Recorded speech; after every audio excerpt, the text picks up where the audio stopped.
모처럼 큰맘 먹고 나간 맛집에서 기분 좋게 사진 한 장을 찍어 올립니다. 오늘 하루도 수고했어 라는 마음으로 올린 그 게시물에 1분도 안 돼서 평소 알고 지내던 그 사람의 댓글이 달립니다. 와, 넌 진짜 팔자 좋다. 난 오늘 점심도 못 먹고 일하는 중인데 부럽네. 축하인지 비꼬는 건지 알 수 없는 그 한 문장을 읽는 순간 입안에 머물던 맛있는 음식의 풍미는 사라지고 묘한 죄책감과 불쾌함이 그 자리를 대신합니다. 내가 지금 한가하게 먹을 때가 아닌가? 스스로를 검열하게 만들고 결국 즐거웠던 식사 시간은 자책과 찝찝함으로 얼룩져 버리죠. 대놓고 욕을 하거나 싸우는 사이라면 차라리 쉽습니다. 문제는 이렇게 웃는 얼굴로 은근슬쩍 내 자존감을 갉아먹는 관계들입니다. 만나고 돌아오는 길, 분명 나쁜 일이 없었는데도 온몸에 배터리가 방전된 채 내가 오늘 소중한 시간을 왜 썼을까 하는 허탈함만 가득하게 만드는 그 애매한 악연 말입니다. 여러분의 인생이라는 냉장고 속에도 이런 유통기한 지난 우유가 하나씩은 들어있을 겁니다. 버리긴 아깝다는 미련 때문에 혹은 예정이 있다는 핑계로 냉장고 구석에 방치해둔 그 우유. 하지만 그 우유는 지금 이 순간에도 시큼한 악취를 풍기며 당신의 온 인생을 소리 없이 오염시키고 있습니다. 그거 아깝다고 억지로 마시는 순간 단순히 기분이 나쁜 걸로 끝나지 않습니다. 당신의 정신과 소중한 일상이 송두리째 망가지게 되죠. 오늘 너와 나의 심리학에서는 고려대학교 성격심리연구실의 소름 돋는 데이터를 통해 왜 이런 애매한 관계가 대놓고 나쁜 관계보다 당신의 심장을 실제로 더 빨리 망가뜨리고 있는지, 그리고 그 상한 우유를 미련 없이 싱크대에 쏟아버릴 손절의 가성비 기준을 아주 냉정하게 짚어드리겠습니다. 우리 머릿속을 특수카메라, fMRI로 직접 들여다봅시다. 고려대학교 연구팀이 확인한 데이터는 여러분의 생각보다 훨씬 잔인합니다. 상한 우유 같은 애매한 관계를 마주할 때 우리 뇌는 단순히 기분 나쁜 수준을 넘어 물리적으로 파괴되고 있었습니다. 우리 뇌 깊숙한 곳에는 편도체라는 보안 요원이 있습니다. 나를 공격하는 적이 나타나면 비상벨을 울려 온몸에 경보를 내리는 게 이 녀석의 역할이죠. 그런데 대놓고 나쁜 놈이 왔을 때와 애매한 놈이 왔을 때 이 보안 요원의 반응 데이터는 완전히 다릅니다. 대놓고 나쁜 놈이 나타나면 편도체는 초기에 강하게 반응하지만 이내 적군이라는 것을 인지하고 일정한 방어 태세를 유지합니다. 예측이 가능하기 때문에 뇌가 대응 매뉴얼을 작동시키는 거죠.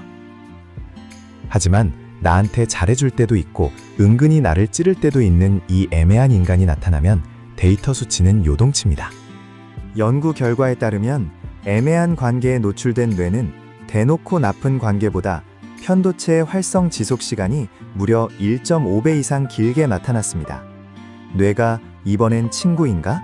아니면 또 나를 찌를 적인가? 라는 혼란에 빠져 알람벨을 끄지 못하고 계속해서 비명을 지르기 때문입니다. 이 예측 불가능성이 당신의 뇌를 24시간 내내 초긴장 상태로 몰아넣는 주범입니다. 더 심각한 건 이 과정에서 발생하는 물리적 변형입니다. 근육을 과하게 쓰면 붓듯이 쉬지 못하고 경보를 울려댄 당신의 편도체는 실제로 비정상적으로 부어오릅니다. 이걸 편도체 비대화라고 부릅니다. 편도체가 부풀어 오르면 당신의 일상은 지옥이 됩니다. 작은 소리에도 깜짝 놀라고 별일 아닌 말에도 가시가 돋친 듯 반응하며 늘 불안에 시달리는 불안 최적화뇌로 변해버립니다. 이게 바로 제가 말씀드린 유통기한 지난 우유의 실체입니다. 그 우유가 아까워서 냉장고에 둔 결과 당신의 냉장고 센서인 편도체 자체가 고장나 버린 겁니다. 이제는 신선한 우유가 들어와도 이것도 상한 거 아냐? 라며 미친 듯이 경보를 울려댑니다. 당신의 소중한 뇌를 저렴한 악연 때문에 망가뜨리지 마십시오.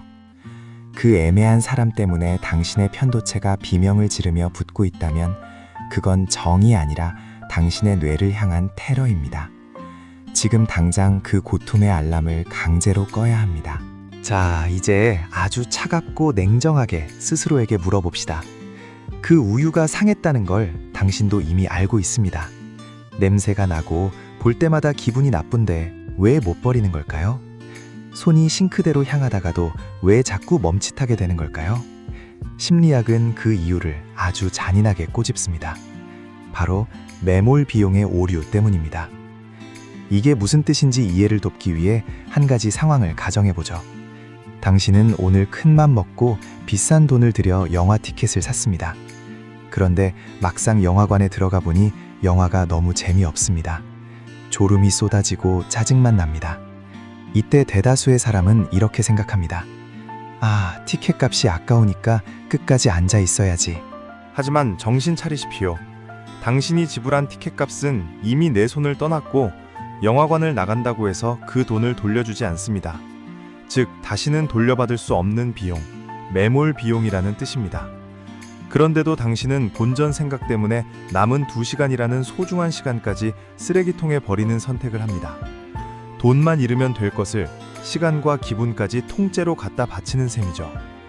지금 당신의 인간관계가 딱 이 꼴입니다. 우리가 함께한 세월이 10년인데 내가 그동안 걔한테 쏟은 공이 얼만데, 바로 이 생각들이 당신의 발목을 잡고 있습니다. 지난 10년의 세월은 앞서 말한 영화 티켓값과 같습니다. 이미 지불된 비용이고 돌려받을 수 없습니다. 그게 아까워서 앞으로의 20년을 더 망치는 건 상한 우유가 아깝다고 억지로 마셔서 다음날 응급실에 실려가 수백만 원의 병원비를 날리는 것과 다를 바 없는 멍청한 짓입니다. 여기에 우리 뇌에 더 고약하고 비겁한 본능이 하나 더 달라붙습니다. 노벨 경제학상 수상자 다니엘 카네만이 증명한 손실회피 편향입니다. 그는 아주 유명한 머그컵 실험을 통해 인간의 뇌가 얼마나 비논리적인지 밝혀냈습니다. 한 그룹에게는 머그컵을 주고 얼마에 팔 거냐고 물었고, 다른 그룹에게는 이 컵을 얼마에 살 거냐고 물었죠. 결과는 충격적이었습니다. 컵을 가진 사람들은 사려는 사람들이 부른 가격보다 2배 이상 높은 가격을 불렀습니다. 고작 머그컵 하나조차 일단 내 것이 되면 그걸 잃는 고통을 얻는 기쁨보다 2배나 크게 느끼기 때문입니다. 이게 바로 당신이 그 애매한 악연을 끊지 못하는 진짜 이유입니다. 그 사람이 가치 있어서가 아니라 단지 내 인맥 리스트에 들어있던 사람 하나가 삭제되는 그 손실의 고통을 견디지 못하는 겁니다. 뇌는 2대1의 비율로 당신을 속입니다. 쓰레기 같은 관계를 버려서 얻는 평온함보다 그 쓰레기를 잃었을 때의 공허함을 2배나 부풀려서 보여주는 거죠. 결국 당신은 이 상한 관계를 붙잡고 있는 동안 당신의 뇌는 인지 부조화를 해결하기 위해 그 사람의 나쁜 행동을 정당화하기 시작합니다. 그래도 걔가 예전엔 안 그랬어. 본성은 착한 애야. 라며 스스로를 속이는 최악의 악순환에 빠지는 거죠. 앞서 말씀드린 고려대 연구 결과를 다시 떠올려 보십시오. 그 애매한 사람 한 명 곁에 두려다가 당신의 편도체는 1.5배 더 고생하고 물리적으로 부풀어 오르고 있습니다. 뇌가 물리적으로 파괴되고 있는데 고작 지난 세월이라는 티켓 값이 아까워서 남은 인생 전체를 제물로 바치실 겁니까? 상한 우유를 냉장고에 계속 두는 건 알뜰함이 아닙니다. 당신의 소중한 인생을 방치하는 직무유기이자 당신 자신을 향한 학대입니다.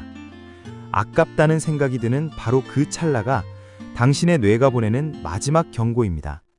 지금 당장 싱크대로 가서 그 상한 우유를 쏟아버려야 할 골든타임이라는 소리입니다. 자, 이제 미련은 접어두고 냉정하게 메스를 들어보죠. 내 인생을 좀먹는 그 사람을 어떻게 골라낼 것인가? 그 첫 번째 단계는 내 뇌가 느끼는 추상적인 통증을 아주 차가운 데이터로 바꾸는 겁니다. UCLA의 심리학자 나오미 아이젠버거 교수는 아주 흥미로운 실험을 하나 했습니다. 바로 사이버볼 실험이죠. 모니터 속에서 3명이 공놀이를 하는데 어느 순간부터 다른 2명이 나를 빼놓고 자기들끼리만 공을 주고받게 만듭니다. 아주 사소한 소외감을 준 거죠. 그런데 이 순간 실험 참가자들의 뇌를 fMRI로 찍었더니 소름 돋는 결과가 나왔습니다. 우리 뇌에서 망치로 손가락을 맞았을 때나 배를 한 대 맞았을 때 활성화되는 전대상피질, 즉 사회적 통증 센서가 미친 듯이 번쩍이기 시작한 겁니다. 이게 무슨 뜻일까요? 당신의 뇌 입장에서는 그 상한 우유 같은 인간에게 무시당하고 기분 나쁜 소리를 듣는 게 실제로 누군가에게 계속해서 구타당하는 것과 물리적으로 아무런 차이가 없다는 소리입니다. 그런데 왜 우리는 주먹은 피하면서 그 인간은 피하지 못할까요? 그건 그 고통이 눈에 보이지 않기 때문입니다. 그래서 우리는 지금 당장 관계 다이어트 필터를 가동해야 합니다. 첫 번째, 통증 수치와 단계입니다. 지금 종이를 꺼내 지난 한 달간 그 사람을 떠올리거나 만났을 때 느꼈던 감정을 0점에서 10점까지 매겨보십시오.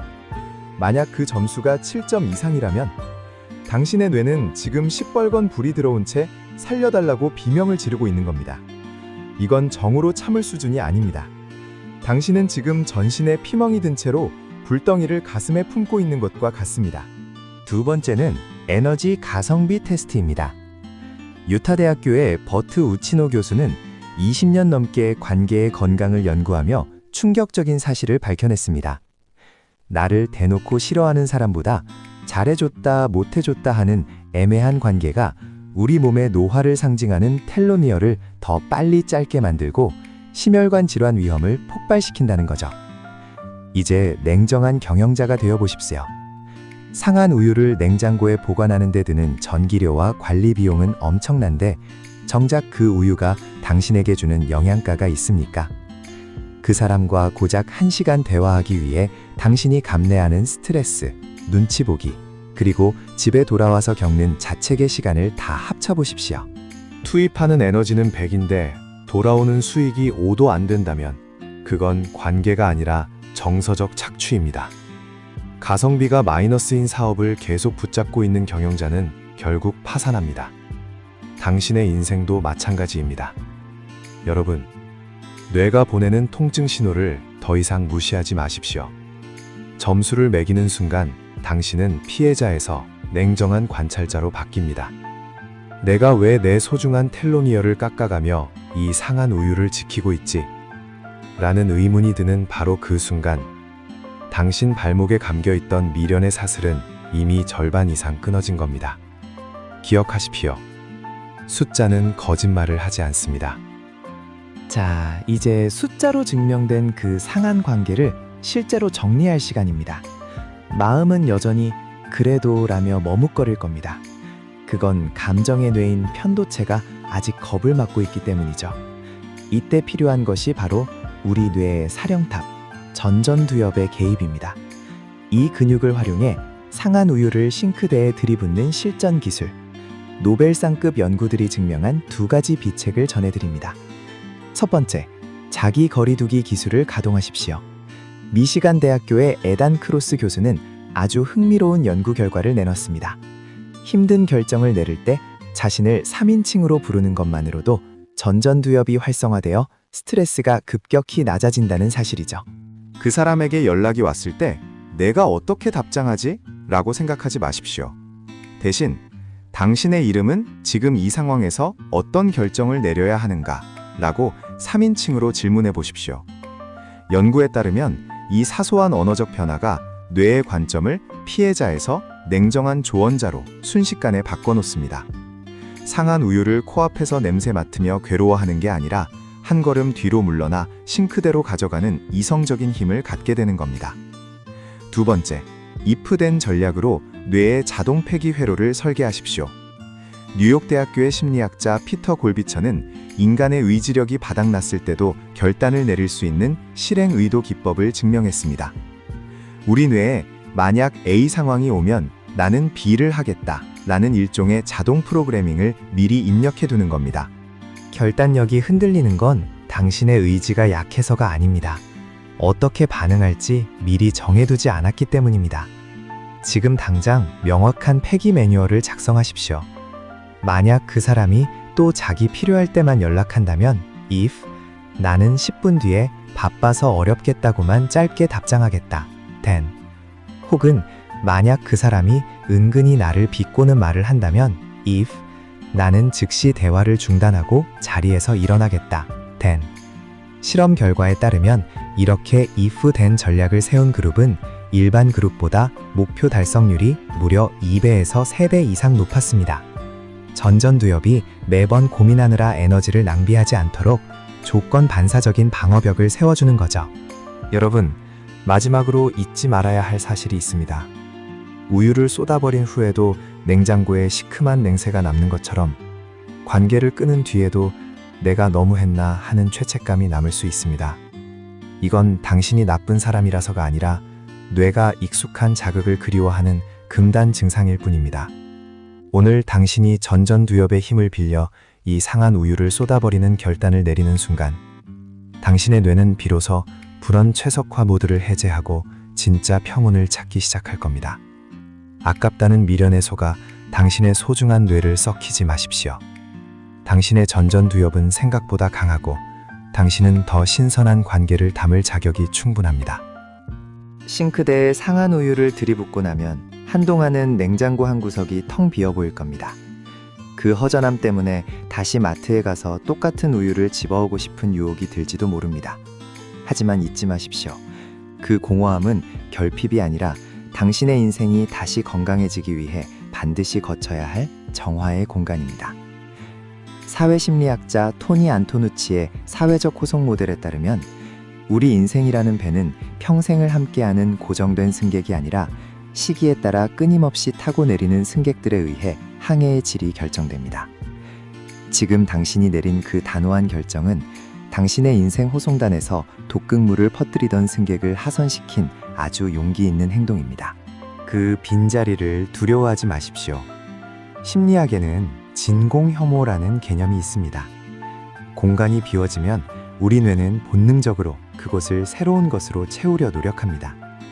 이제 그 텅 빈자리에는 당신의 편도체를 붓게 만드는 악연 대신 당신의 전전두엽을 미소짓게 할 신선하고 건강한 관계들이 차오를 준비를 마쳤습니다. 저희 채널 너와 나의 심리학은 단순히 당신의 상처를 어루만지며 괜찮다고 말하는 곳이 아닙니다. 우리는 뇌과학이라는 정교한 설계도와 심리학이라는 날카로운 메스를 가지고 당신의 망가진 일상을 뿌리부터 다시 조립하고 수리하는 마음 수리공입니다. 오늘 이 영상이 당신의 냉장고 속 상한 우유를 쏟아버릴 작은 용기가 되었다면 구독과 알림 설정으로 당신의 인생을 재설계하는 이 여정에 동행해 주십시오.